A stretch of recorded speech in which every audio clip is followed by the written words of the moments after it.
Olá pessoal, na aula de hoje nós vamos falar sobre conversões entre tipos primitivos. Como de costume, vamos criar um pacote para essa aula. Já estamos no episódio 26.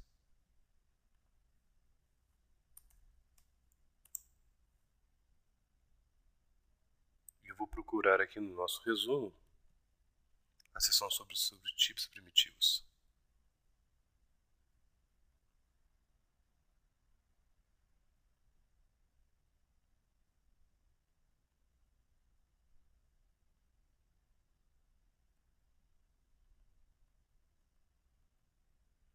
Ok, achar uma seção aqui. Talvez para facilitar, vamos criar uma nova seção logo abaixo dessa.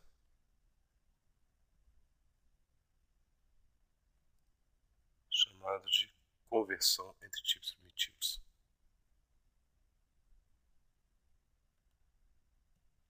Deixa eu ver o nome dessa seção. Tipos primitivos e tipos de referência. Então, faz parte.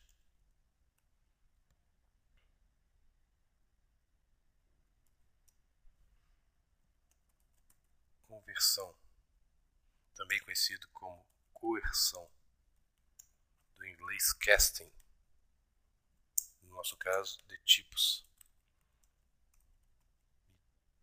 primitivos e também tipos de referência. Sendo que na aula de hoje nós vamos focar em tipos primitivos.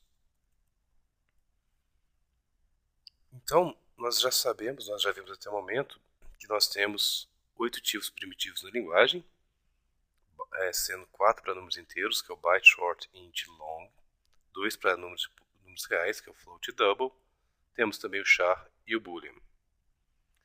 Um dos problemas que acontece é quando nós trabalhamos com tipos cujos valores associados a eles são incompatíveis, como por exemplo quando você quer atribuir um valor do tipo double a um valor do tipo float, ou você quer atribuir um valor do tipo long a um valor do tipo int.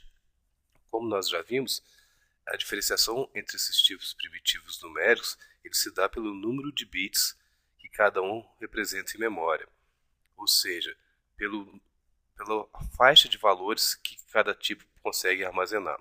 Nós sabemos, por exemplo, que um valor do tipo bytes ele possui apenas 8 bits e, portanto, ele vai de menos 128 até 127 possível.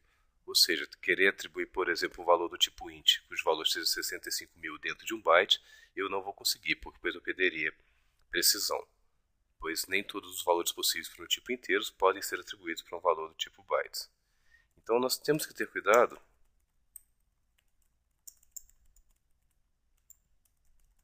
no momento de fazer atribuições de valores de tipos distintos. Então, talvez a melhor forma, cliquei no errado aqui, não abri o projeto, então a melhor forma para começarmos, vamos começar a fazer alguns exemplos aqui. Então vamos criar uma classe aqui, vou chamar de teste atribuições de tipos. Vamos criar um método main e vamos fazer alguns testes.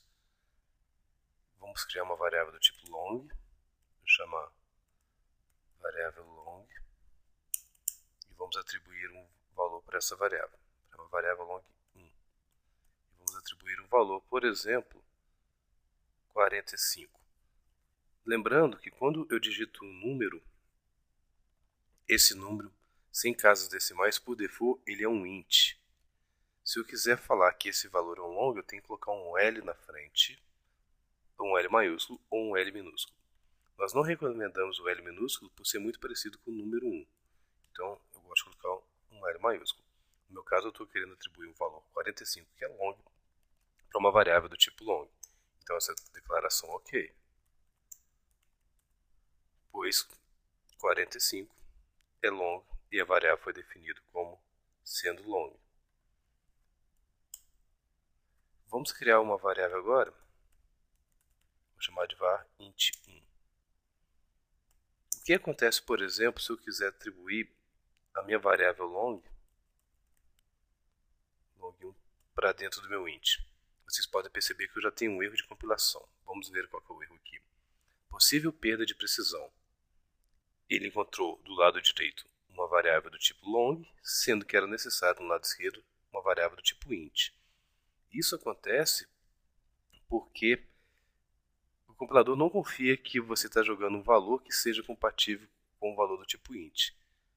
Mas você poderia falar, mas 45 cabe dentro de um int porque o int tem 32 bits. Ok, mas uma linguagem fortemente tipada faz essa verificação de tipos para você, tornando sua segurança mais segura, tornando você mais seguro.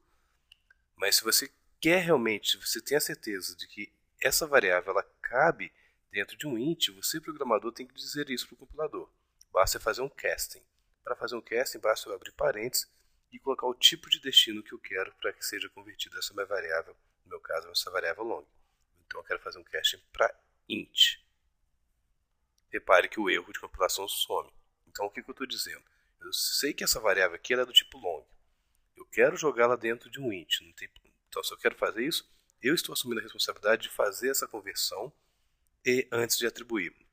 Se eu assumo a responsabilidade, se eu estiver pegando um valor aqui que seja maior do que o valor que eu posso colocar dentro de uma variável do tipo int, eu assumindo a responsabilidade, eu isento o compilador desse erro. Isso também é chamado de downcasting,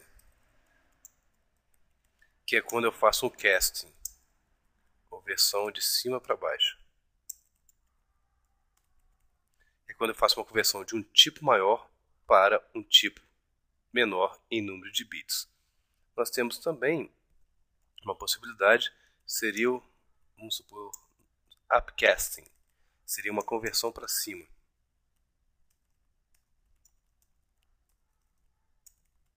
E essa conversão não depende do compilador. Ou em outras palavras, se eu quiser colocar dentro de um long um int, não tem problema, como o int tem 32 bits, ele cabe dentro de um long que tem 64 bits, não precisa indicar nada. Vamos fazer esse teste, então vou colocar uma outra variável int, var2 igual a 34, e vou criar uma outra variável long,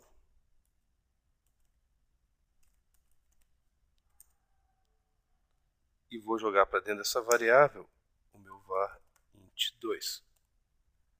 Conforme vocês podem ver, não tem problema nenhum, pois eu estou jogando algo de 32 bits, que é um int, para algo dentro de 64 bits. Não preciso fazer conversão explícita.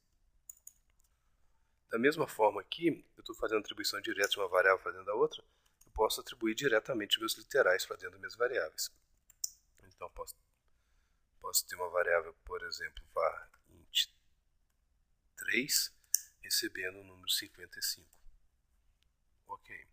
Eu posso ter um int var int4, recebendo o número 66 floats. Não posso. Nós já vimos que int 32, float é 64. Se eu quiser fazer isso, eu tenho que vir aqui e falar, vou fazer um casting. Agora posso. Da mesma forma, vou criar um long, var long3, recebendo uma variável do tipo long, 34L, sem problemas. Da mesma forma, eu posso colocar aqui var long de outra variável.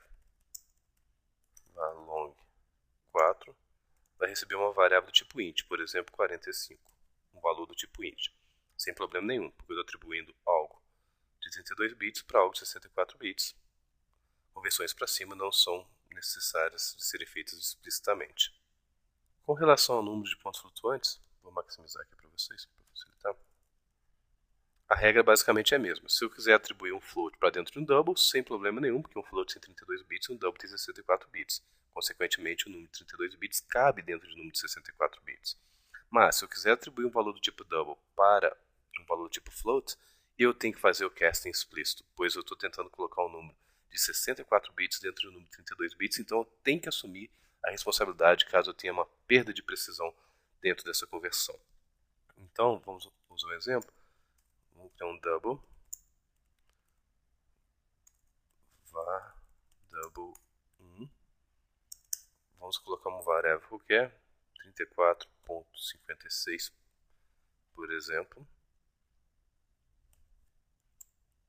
Lembrando que Da mesma forma que por default um número sem vírgula ele é um integer, por default um número ponto flutuante ele é um double. Então esse aqui é um double por default. Se você quiser, você poderia colocar um D aqui na frente, um D minúsculo ou um D maiúsculo para indicar que é um double, mas isso é redundante porque por default ele já é um double. E vamos criar aqui um float. Float 1. Recebendo, por exemplo, o meu double. Como meu float é 32 e o meu double tem 64, eu vou precisar de um casting, mas para vocês verem o erro, eu vou colocar um var double 1. O compilador está me indicando, olha, você está correndo um risco muito sério, pois você está querendo colocar algo de 64 bits dentro de algo de 32 bits. Inclusive, ele te mostra duas possibilidades, que é alterar o tipo da variável float para double, que aí eu não teria problema, meus dois lados teriam variável tipo double, ou fazer o casting. Vamos fazer o casting. Já fez automaticamente para mim. Então, eu converti para float. Uma pergunta que poderia surgir, mas se a variável do lado direito tivesse um valor maior do que a variável do lado esquerdo pode armazenar, e eu fiz a conversão, você vai ter perda de precisão. Em outras palavras, se uma variável qualquer, o número máximo é 65.536, tipo um int, você quer jogar um valor dela de 100.000 para dentro dela e faz uma conversão, você vai perder precisão, você vai correr um risco nesse caso. Você não vai ter um erro de compilação, mas o resultado do conteúdo da sua variável, ela não vai ser o número que você gostaria que estivesse armazenado após a sua atribuição. Então vamos fazer mais um exemplo aqui. Vou pegar, por exemplo, um double var double 2. Vamos jogar um valor float aqui dentro, porque eu vou poder facilmente fazer isso, né? 45.67f. Um float para um double não tem problema nenhum. Da mesma forma, double var float 2. Ela recebendo um double, conforme a gente já viu, não é possível. Então vamos só simular 34.678D. Lembrando que esse D é redundante. Double para double, sem problema nenhum, né? Mas se essa aqui for um float, eu vou ter justamente o indicativo que eu preciso fazer uma conversão. Prontinho, agora funciona. Caso seu intuito seja fazer a prova de certificação para programador, existem algumas pegadinhas que você tem que ter cuidado. Eu vou colocar uma delas, na medida que a gente for no decorrer do curso, nós vamos colocando outras dicas para vocês que forem tentar a prova de certificação. Por exemplo, se eu tiver uma variável chamada short, vamos criar três variáveis aqui, A, B e C. E eu inicio, por exemplo, A, se a variável é short, A com... Lembrando que o short tem 16 bits. Vou iniciar o A com 3, o B vou iniciar com 4. E você quer falar que o C recebe o A mais o B. Vocês vão ver o que vai acontecer. Olha só, nós temos um erro de compilação. Mas você pode perguntar, mas como que eu tenho esse erro? Porque 3 mais 4 são 7. 7 cabe dentro de uma variável short que tem 16 bits. Existe uma regra na linguagem que o menor tipo de uma soma entre bytes ou short é um int. Ou seja, quando você soma um byte com outro byte, o resultado é um int. Vamos colocar essa observação aqui no nosso resumo. Quando somamos um byte com byte, ou short com short, ou byte com short, temos como resultado um int. Então a solução: atribuir o resultado para um int ou fazer o casting do resultado para short ou byte. Então vamos olhar lá. O que eu posso fazer aqui é fazer o casting do meu resultado para short. Como parênteses sem precedência sobre as minhas operações, eu vou ter que fazer dessa forma. Aí agora eu consigo, pois eu estou somando esse resultado que me dá um int. Esse int eu estou convertendo para short e atribuindo minha variável correspondente. Na próxima aula nós continuamos a discussão sobre tipos primitivos. Até lá, pessoal.